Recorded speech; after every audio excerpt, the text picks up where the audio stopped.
Bienvenue dans Entre quatre planches, l'émission mortelle pour les auteurs de polar. Aujourd'hui, nous recevrons Bernard Minier pour Un œil dans la nuit, son 11e roman paru aux éditions IXO. L'horreur ne va pas sans l'imagination. Cette phrase de Conan Doyle, Bernard Minier n'a pas choisi par hasard de la placer en exergue de son nouveau thriller. De l'imagination, il n'en manque pas une fois encore.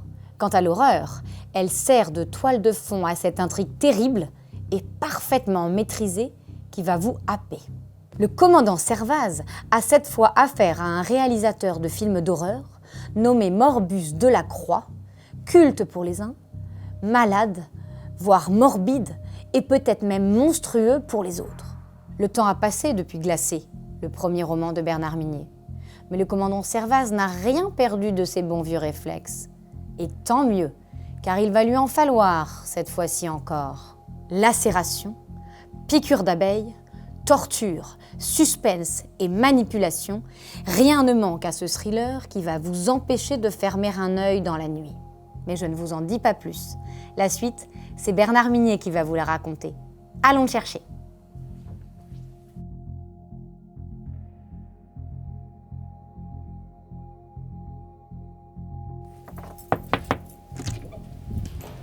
Bonjour Bernard Minier. Bonsoir plutôt. Oui, bonsoir, vous avez raison. Bienvenue dans Entre quatre planches. Merci. C'est l'émission mortelle pour les auteurs de polar. Diable. Allons-y. Bernard, page 162 de votre roman très précisément, Judith voit s'ouvrir le battant d'une porte très lentement et vous écrivez tel le battant d'un cercueil de cinéma. Je regrette déjà de l'avoir écrit. Vous voici devant un vrai cercueil. Venez, suivez-moi. Voilà. Me voilà installé, Bernard. Ouais. Et bien installé, si j'ose dire. Bien installé. Je vous prends votre petite lumière. Je constate que vous avez une tenue parfaitement adaptée à notre situation. Buried alive, enterré vivant. Vous n'auriez pas pu trouver mieux. Et j'avais déjà le t-shirt avant, je ne l'ai pas acheté exprès. Bernard, avez-vous une idée du nombre de personnages que vous avez tués depuis Glacé, votre premier roman? Ah non, absolument aucune. Je pense qu'il y en a quand même pas mal. Ouais. Vous tenez pas les comptes? Non, non, je ne me fais pas des petits bâtonnets sur le mur de mon bureau pour savoir où j'en suis.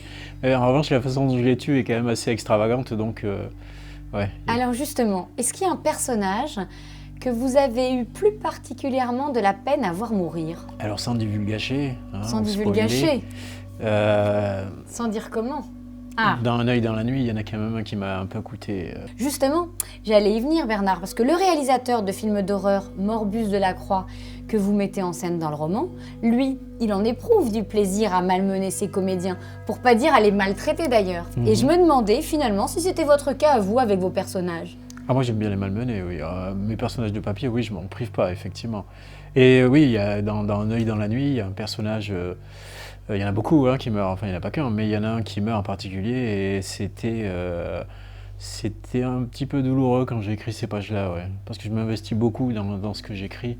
J'y mets beaucoup de moi-même et j'essaie de faire appel à des émotions, à des choses très intérieures, assez profondes, pour justement que le lecteur lui-même les partage et se connecte à l'histoire, au texte, et à partir du moment où vous-même vous avez mis quelque chose de vous, de vos émotions, de votre ressenti, le lecteur le sent tout de suite. Je vous confirme que j'ai été particulièrement horrifiée.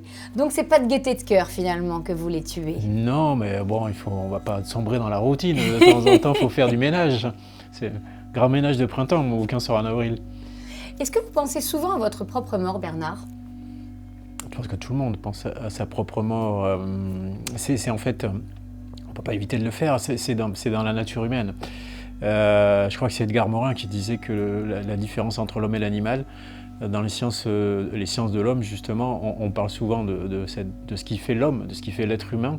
On parle de l'outil, l'homo faber, on parle du cerveau, l'homo sapiens, on parle du langage, l'homo loquax, mais on ne parle pas tellement de la mort. Or, la mort, l'espèce humaine est la seule espèce, finalement, qui pense très tôt la mort dans sa vie, qui accompagne la mort de rituels funéraires, qui même croit éventuellement à la survie ou à la renaissance des morts. Et donc en réalité, la mort introduit entre l'homme et l'animal une rupture absolument radicale, une rupture stupéfiante, encore plus que ne le sont l'outil, le cerveau, le langage. Donc c'est ce qui nous définit, cette pensée de la mort, c'est ce qui fait qu'on est humain. Et vous, votre propre mort, est-ce que vous diriez qu'elle vous fascine ou au contraire qu'elle vous angoisse? Ça, c'est encore quelque chose qui est peut-être propre à l'Occident, à la civilisation occidentale, encore que j'en suis pas très sûr, c'est qu'il y a toujours ce double rapport à la mort. D'un côté, fascination, voyeurisme, les films d'horreur, enfin tout, hein, la mort, elle est omniprésente dans la littérature depuis toujours, et dans le cinéma, etc. D'un côté, fascination, voyeurisme, et de l'autre côté, répulsion, évitement, fuite. Alors oui, on pense à la mort. Moi, elle me fascine en tant qu'auteur. Je la mets en scène en permanence, donc oui. Je m'en prive pas, et de manière extravagante, comme je l'ai dit. Donc, oui. Mais en même temps, oui, c'est une mort de papier, c'est une mort fictive, ce sont des personnages de fiction.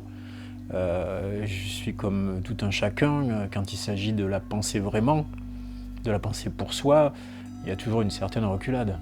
Alors Morbus Delacroix, dans le livre, il explique que l'horreur est un moyen détourné de prendre sa revanche sur ses peurs. Je me demandais si c'était votre cas à vous aussi.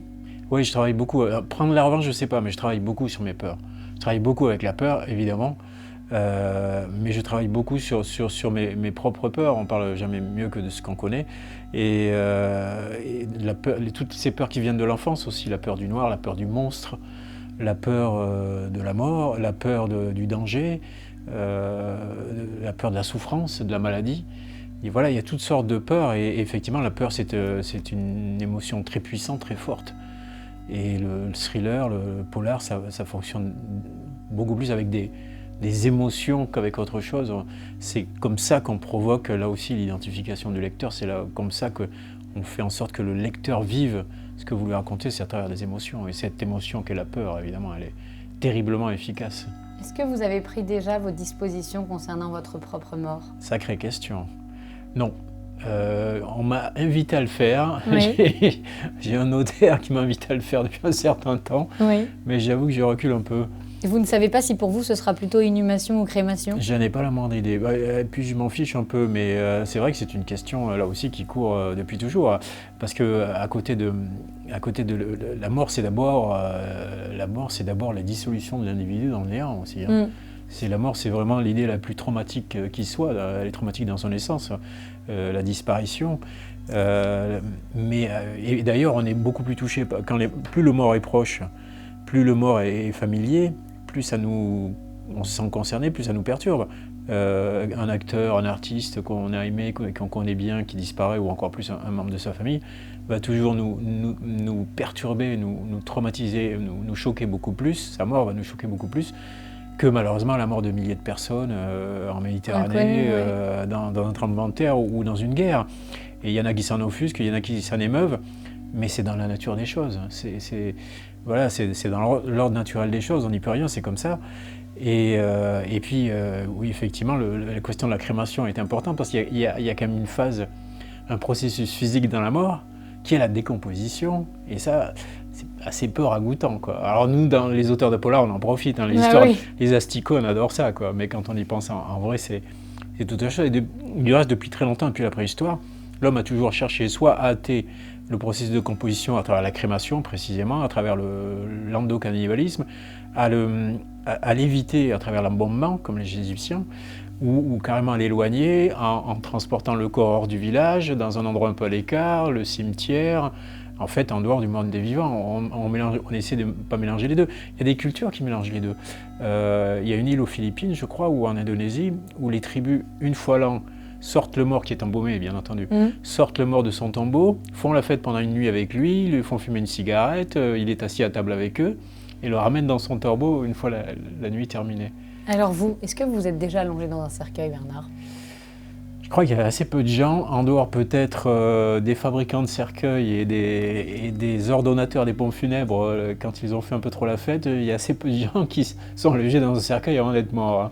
Est-ce que vous accepteriez de m'aider à ouvrir celui-ci et d'y prendre place? Ouais, sacré privilège. Hein. Ouais, moi j'aime faire des expériences et celle-là, elle est quand même assez inoubliable. Alors on y Hélas. va. On y va. Alors, on soulève Bernard et on le pose juste à côté. Vous faites attention à votre dos, vous pliez bien vos genoux. Oui, ça va, le dos. Hop. Voilà. Ouh là là.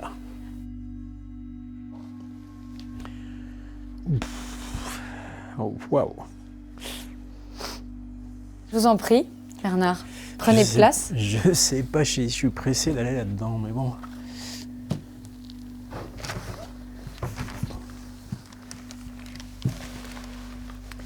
Ah, ça va, c'est à peu près confortable. En même temps, il faut que ça le soit, puisque ça va durer une éternité. Bernard, l'heure de notre interview mortelle a sonné.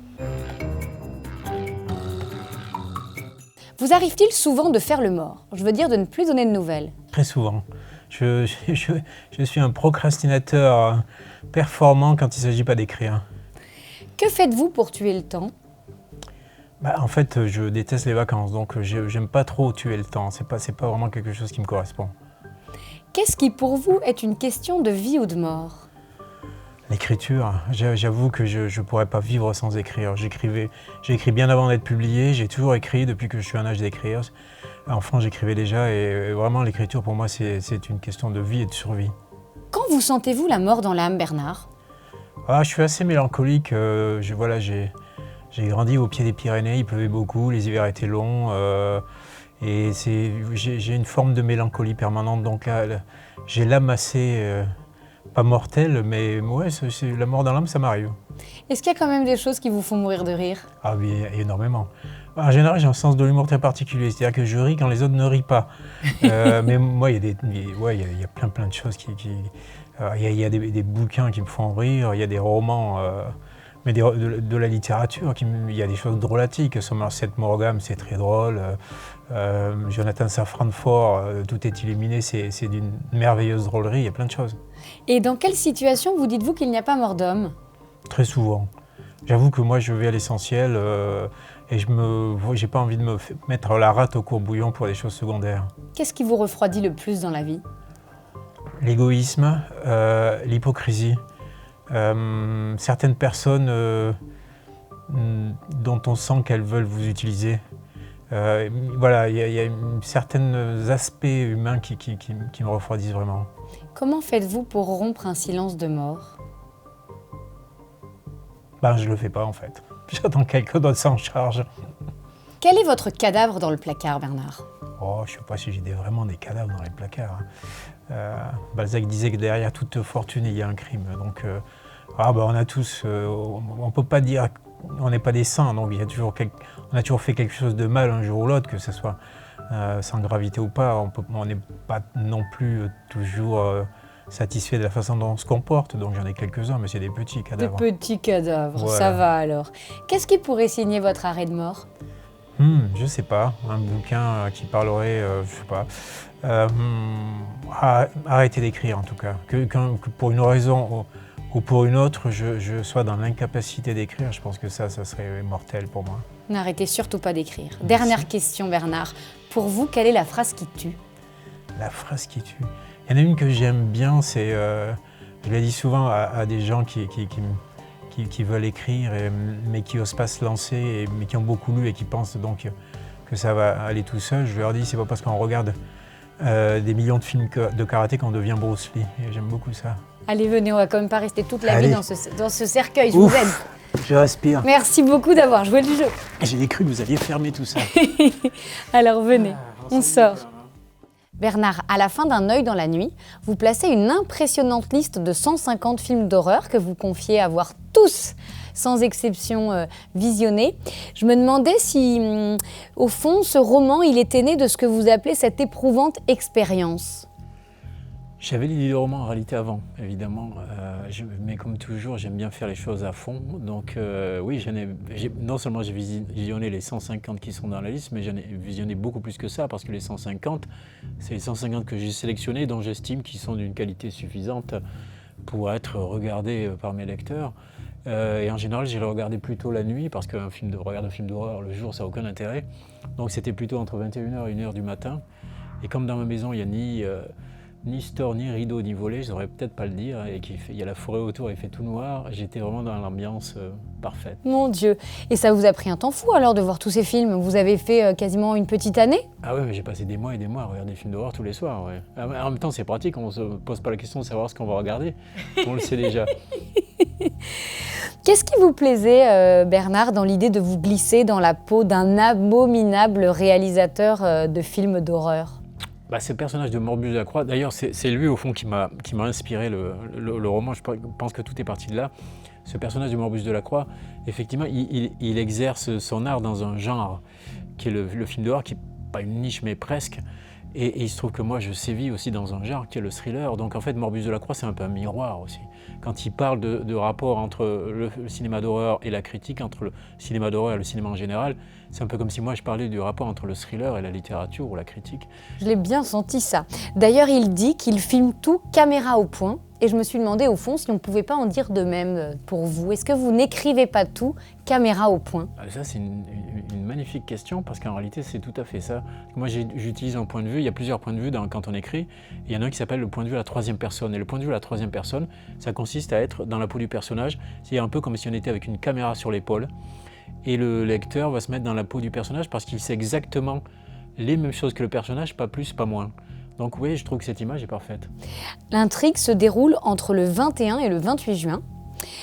Pour quelle raison avez-vous choisi, Bernard, de resserrer ainsi l'intrigue sur une petite semaine ? Je le fais toujours. Ça ne dure jamais plus de 10 jours, mes enquêtes. C'est là où on est dans la fiction, on n'est pas dans la réalité. Parce qu'une enquête policière, ça dure des mois, des années. Mais c'est mon sens du rythme. Je ne sais pas faire autrement. Ça se passe en général sur une dizaine de journées. Et pour moi, c'est beaucoup plus pratique de découper le temps de l'histoire comme ça. C'est particulièrement jouissif pour nous, lecteurs, de retrouver le commandant Servaz, parce que vous le mettez en scène de livre en livre depuis 12 ans, depuis Glacé. Et maintenant, dans Un œil dans la nuit, vous faites régulièrement allusion au détour de notes de bas de page, aux différentes épreuves familiales et professionnelles qu'il a traversées dans les romans précédents. J'ai l'impression, en vous lisant, que vous éprouviez un réel plaisir à le voir évoluer, mais aussi à le voir vieillir. En quoi est-ce que c'est fécond, d'un point de vue romanesque, Bernard, de tisser vos intrigues autour de ce même personnage ? Ouais, alors déjà, les notes de bas page, il y en a 2 ou 3, pas plus. Non, pas plus. Mais vous faites référence à chaque fois à quelques ouvrages, ce qui pour nous est formidable, parce que comme on les a souvent déjà lus, ou pas, mais on se resitue et on comprend que ce personnage a un passé.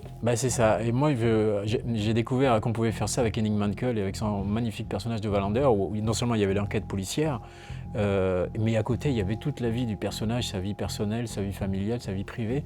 Et on pouvait dire plein de choses sur la psychologie du personnage, sur la société dans laquelle il vit. Et moi, je trouve ça très intéressant. Donc il y a le côté addictif de l'enquête, évidemment. On a envie tout le temps de tourner les pages.